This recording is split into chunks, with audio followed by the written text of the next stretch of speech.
So we have shown using a fictitious population of size 3 that where we've been able to pull all possible samples of the same size, that we can determine which of the statistics or the estimators are unbiased and which are biased.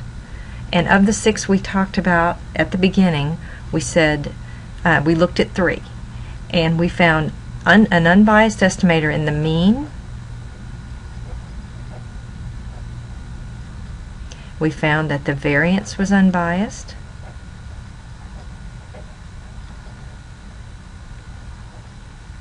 In other words, these two statistics target the population parameters.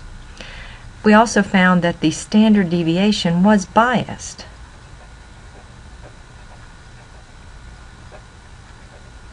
We didn't get the same result for the standard deviation of the sample. The mean of the sample standard deviations was not the same as the population standard deviation.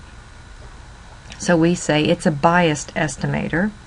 And then if we had been able to take the time to look at the other 6 we spoke of, we would find that the proportion is also unbiased. This is a new statistic for us. And we would have found that the median is biased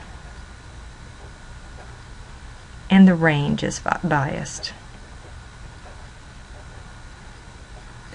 Okay, and again, even though we say that the standard deviation is biased, the bias is relatively small, and so it's often used to estimate sigma, even though we consider it a biased estimator. And finally, we want to talk about sampling with and without replacement. So why do we sample with replacement?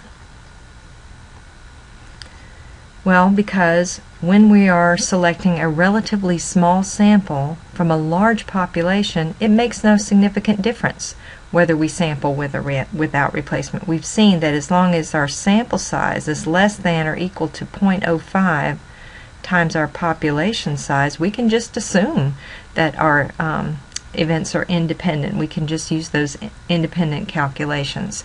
So it just makes no significant difference. So that's one reason we would use without replacement. As long as it meets the criteria here, we can do that. And then also, sampling with replacement results in independent events that are unaffected by previous outcomes, and they're easier to analyze since they result in simpler calculations. So that's why we want to do this.